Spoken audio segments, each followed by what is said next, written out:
Assalamualaikum warahmatullahi wabarakatuh. Kali ini kita akan membahas kedudukan titik, garis, dan bidang dalam ruang. Kita akan membahas 5 poin, yaitu pertama, kedudukan titik terhadap garis, yang kedua, kedudukan titik terhadap bidang, yang ketiga, kedudukan garis terhadap garis lain, yang keempat, kedudukan garis terhadap bidang, dan yang kelima, kedudukan bidang terhadap bidang lain. Selanjutnya kita akan bahas tentang kedudukan garis terhadap bidang. Kalau tadi sudah titik dengan garis, kemudian garis dengan garis, titik dengan bidang, sekarang garis dengan bidang. Nah, garis dengan bidang artinya nanti yang berhubungan adalah sebuah garis dan sebuah bidang. Nah, di sini kedudukan antara garis dengan bidang itu ada 3. Jadi yang pertama itu adalah terletak pada, artinya garisnya itu nanti ada pada bidang ya. Yang kedua yaitu sejajar. Nah, kalau nanti dikatakan garis itu sejajar dengan bidang, maka garis ini akan sejajar dengan salah satu garis pada bidang. Kemudian yang terakhir yaitu memotong atau menembus ya, memotong atau menembus, maka nanti akan ada satu titik pada bidang yang dilalui oleh garis ya. Kita mulai dari yang pertama, yaitu terletak pada. Kalau terletak pada seperti tadi waktu kita membahas garis titik dengan garis, maka titik itu berada pada sebuah garis ya. Jadi misalnya titik A itu terletak pada garis AB ya, jelas. Kemudian kalau misalnya garis titik terletak pada bidang, maka titik itu ada pada bidang. Misalnya ini bidang depan, maka titik A, B, F maupun E itu terletak pada bidang A, B, F, E. Nah, sekarang yang dibahas adalah garis terhadap bidang, sama ya. Maka nanti misalnya garis AB itu akan terletak pada. Nah, di sini kalau misalnya kita ambil bidang datarnya saja atau sisi-sisi dari kubus ini, maka garis AB ini akan berada pada 2 bidang, yaitu pada bidang datar ya, bidang depan. AB ini bisa pada bidang depan yaitu A, B, F, E, atau dia pada bidang alas. Jadi AB juga terletak pada bidang alas yaitu A, B, C, D. Jadi satu garis itu bisa terletak pada 2 bidang, dan di sini yang dimaksud adalah bidang sisi datar yang merupakan sisi dari kubus ya. Nah, kemudian misalnya nanti garis AC. Nah, garis AC ini bisa terletak pada di sini ada lebih banyak bidang lagi, karena AC itu ada di bidang alas, maka AC juga terletak pada bidang alas, yaitu A, B, C, D. Kemudian di mana lagi? Masih ada bidang diagonal, yaitu A, C, G, E.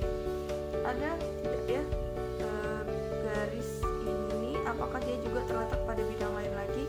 Nah, di sini kita bisa lihat bahwa AC ini masih bisa kita buat bidang lain, bidang yang terdiri dari 3 titik saja atau bidang segitiga. Misalnya A, C, H ya. Jadi ACH itu bidang A, ini A ke C, kemudian C ke H, H ke C, maka dia adalah bidang segitiga. Maka dia bisa terletak pada beberapa bidang. Apakah tadi AB ini hanya terletak pada 2 bidang ini? Jelas bahwa masih banyak bidang yang bisa AB ini masih bisa terletak pada bidang-bidang lain, misalnya bidang segitiga AB pada bidang AB, G, A. Nah, itu juga bisa. Tapi di sini yang kita bisa perhatikan lagi, sama seperti kita melihat letak titik terhadap garis, itu kita bisa lihat dari misalnya A terletak pada AB, maka ada titik sekutu. Nah, kalau di sini kita bisa melihat garis atau melihat titik, tapi di sini harus dua. Kenapa? Karena dia garis itu terbentuk minimal dari dua titik. Maka kalau kita lihat di sini cirinya adalah kalau AB itu terletak pada bidang, pasti AB ini ada di bidangnya. Ini AB, ini AB. Kemudian AC. Ini AC. Dia tidak harus dalam bentuk berurut. Jadi bisa di sini AC, ini AC, ini AC. Nah, jadi kalau misalnya kita lihat dari tulisannya saja atau namanya, biasanya garis yang terletak pada bidang itu dia juga termuat di dalam bidangnya. Jadi kalau misalnya ABCD, AC ini pasti terletak di bidang ABCD. Kemudian bagaimana kalau misalnya AC hubungannya dengan, kita ambil ya bidang lainnya yang ada A-nya atau ada C-nya. Kita lihat, ambil bidang yang ada A-nya yaitu ADEH. ADEH. Lalu bagaimana hubungan antara garis AC dengan bidang ADEH? Kalau kita lihat dari gambar, ini AC, ya, ini AC, ini ADHE. Jadi kalau kita mau menuliskan bidang itu harus berurut sesuai dengan kita membuat bidangnya ADHE. Jadi kalau misalnya ADHE itu bukan bidang, karena ini nanti tidak berbentuk segi empat tertutup. Kalau gini ADHE, nah nanti dia bisa kembali ke A, maka itu disebut sebagai bidang. Tapi kalau tadi yang saya awal tulis ADEH, maka dia bukan bidang. Nah, kemudian bagaimana? Kembali lagi ya, bagaimana hubungan antara AC dengan ADHE? Nah, di sini kita lihat dia memuat A, ya, tapi di sini dia tidak memuat C. Kalau dari tulisan ini kita bisa katakan bahwa dia itu tidak terletak pada tidak terletak pada ADHE. Lalu bagaimana hubungan antara AC dengan ADHE? Kita lihat bahwa ADHE dan AC itu tidak sama sekali memiliki hubungan sejajar. Bagaimana hubungan sejajar? Hubungan sejajar antara garis dengan bidang itu bisa kita lihat dari hubungan antara garis dengan garis. Ya, garis dengan garis, kalau misalnya tadi AB itu sejajar dengan BC, maka adakah garis yang sejajar dengan AC pada bidang ADHE? Nah, karena di sini AC itu tidak sejajar dengan garis apapun di bidang ini, maka pilihan satu-satunya hubungan antara AC dengan ADHE adalah memotong atau menembus. Dimana kita melihat potongan atau tembusan dari AC ke ADHE? Ya, kita lihat dari pertemuan di sini. Jadi dia ketemunya di titik A. Jadi dia ketemu di titik A. Kalau dia memiliki hubungan dua titik, maka dia terletak pada. Tapi kalau dia memiliki hubungan satu titik, maka dia dikatakan memotong atau menembus. Nah, lalu bagaimana dengan hubungan sejajarnya? Sejajarnya nanti kita akan lihat bahwa di sini ada bidang yang sejajar ya. Kalau kita ambil bidang depan, di bidang depan ini kita bisa ambil banyak garis yang sejajar dengan kita ambil garis yang sejajar dengan ABFE. Garis apa saja yang sejajar dengan garis bidang ABFE bidang depan. Nah, kita bisa lihat hubungannya adalah yang sejajar dengan AB. Satu, yang sejajar dengan AB. AB itu sejajar dengan CD atau DC, dengan HG, dengan EF. Maka garis ini nanti akan, misalnya kita ambil CD, ini sejajar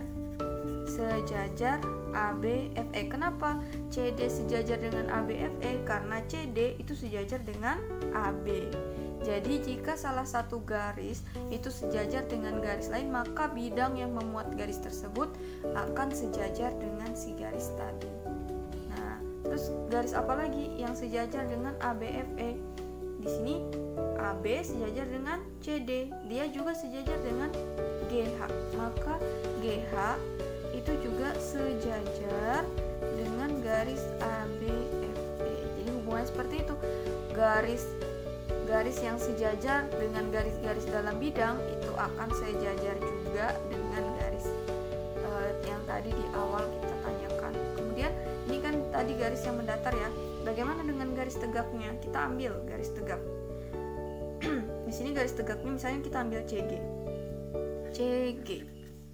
Dia juga akan sejajar garis ABFE. Kenapa dia dikatakan sejajar? Karena CG itu sejajar dengan BF ya. CG ini sejajar dengan si BF. Masih kita bahas tentang ABFE. Apakah ada garis yang tidak sejajar atau dengan kata lain hubungan yang lain ya, terletak atau memotong. Nah, sejajarnya sudah, sekarang kita lihat adakah garis yang memotong ABFE. Maka di sini kita cari yang memotong ya. Kalau kita cari yang memotong, cari garis yang memuat ya, yang memuat titik pada bidang ini. Jadi bidang ini terdiri dari titik A, B, F, dan E. Maka setiap garis yang memuat A, B, F, atau E itu akan menembus. Tapi jangan cari yang memuat dua, tapi hanya memuat satu. Misalnya kita ambil garis F. F ini tadi bidangnya A, B, F, E. Ambil titik F ya, yang berada di luar bidang. Temennya itu berada di luar bidang. B itu sudah di dalam bidang. Nanti dia BF. Dia kalau BF berarti dia terletak ya. Kalau dia ambil BF berarti terletak. Nah, jadi yang menembus itu adalah FG. Jadi FG itu menembus A, B, F, E. Jadi kita sudah punya terletak, kemudian sejajar, dan menembus. Kemudian tadi FG itu menembus mana lagi? Titik yang kira-kira menembus bidang ABFE. Maka setiap titik pojok dari ABFE itu punya tembusan atau potongan. Ini kan untuk garis tegak ya, garis yang memang rusuk yang kita gambarkan. Bagaimana dengan rusuk lain? Kira-kira adakah garis yang menembus ABFE juga? Jelas ada, yaitu garis-garis diagonal. Misalnya kita ambil AG. Ini juga menembus ABFE. Kelihatan di sini A dengan A. Jadi hanya satu. A ke G. Jadi dia menembus ya, memotong ke garis ke bidang ABFE dan ketemunya itu di A. Jadi dia lewat GA. Ini kalau diperpanjang dia akan tembus ke sini.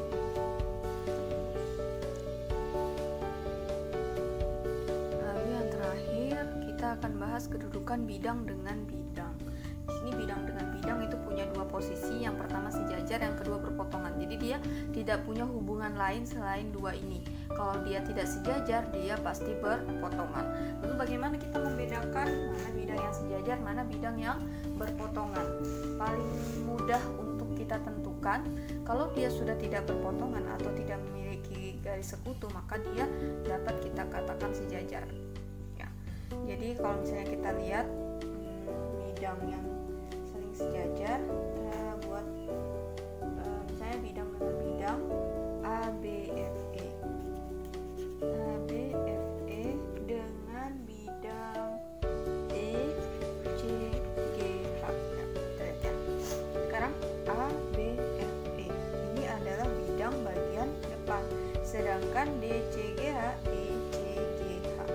itu adalah bidang bagian belakang. Maka karena ini adalah kubus, maka dia dikatakan sejajar. Kenapa? Karena jarak antara setiap titik, setiap garis, dan jarak antara bidang ini adalah sama, maka dia sejajar. Kenapa dikatakan sejajar? Karena setiap garis pada bidang ini juga sejajar. AB dia sejajar dengan CD. Kemudian BF dia sejajar dengan CG. EF sejajar dengan GH, kemudian AE itu sejajar dengan DH. Ya, jadi setiap garis pada bidang ABFE itu memiliki kesejajaran dengan garis pada DCGH. Kemudian misalnya kita bidang segitiga BEG ya. BEG itu yang mana? BEG. Jadi dia segitiga seperti ini. Kalau kita gambarkan B ke E, B ke E, B ke G, dan G ke E. Jadi segitiga. Dengan hubungannya dengan kita ambil yang segi 4 EFGH. Mana itu EFGH? EFGH itu EFGH. Nah, EFGH ini yang mana? EFGH ini adalah bidang atas ya. Nah, karena di sini kita lihat, di sini pilihannya adalah sejajar atau berpotongan. Karena di sini bidangnya itu menembus ya. Ini kalau misalnya bidang, kalau garis itu bisa kita panjangkan, sedangkan kalau bidang itu bisa kita lebarkan. Kalau kita lebarkan ya, maka ini akan menembus sampai keluar. Kemudian ini juga masih bisa diperpanjang, dia akan melebar, masih bisa lebih panjang lagi. Maka nanti kalau misalnya ini kita lebarkan lagi, ini juga kita lebarkan, dia akan membentuk sebuah bidang besar. Ini kalau kita lihat dia bidang di luar ya.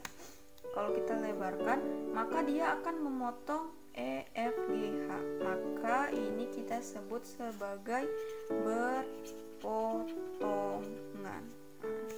Kalau tadi ABFE dengan DCGH, dia tidak sama sekali memiliki garis ataupun titik sekutu. Tapi kalau misalnya BEG dengan EFG, dia akan memiliki titik sekutu. Jadi kalau misalnya bidang berpotongan dengan bidang, hasil potongannya itu adalah garis. Maka nanti sekutunya bukan titik, bukan satu ya, tapi dua. Maka di sini apa yang sama? Di sini ada G, di sini juga ada G. H di sini nggak ada, F di sini nggak ada, E di sini ada. Berarti nanti si BEG dengan EFGH itu akan berpotongan di garis EG. Ya, kita buktikan bahwa di sini dia memang berpotongan di garis EG. Ini EG itu adalah garis dari bidang BEG, tapi dia juga merupakan garis dari bidang EFGH walaupun dia tidak bukan rusuk tegak, tapi dia nanti adalah diagonal sisi ya, tapi dia juga berada di EFGH. Maka kalau kita mau lihat hubungan antara garis bidang dengan bidang, maka kalau dia sejajar dia tidak memiliki sekutu, sedangkan kalau dia berpotongan dia pasti memiliki garis persekutuan. Kalau dia bukan garis, maka dia bukan tidak berpotongan ya. Jadi hasil potongan antara bidang itu selalu garis. Kita ambil satu lagi. Misalnya ACGE dengan BFHD ya. AC ya, ini ACGE, jadi dia bidang diagonal dengan BFHD. Wah, ternyata di sini sama sekali tidak ada persekutuan. Apakah ini tidak sejajar dan tidak berpotongan? Nah, sekarang kita tidak bisa hanya melihat dari tulisan di sini atau dari namanya, tapi kita harus memperhatikan gambarnya. Ternyata AC ya, kita hapus dulu, kita hapus dan kita gambar kembali. Di sini ada ACGE,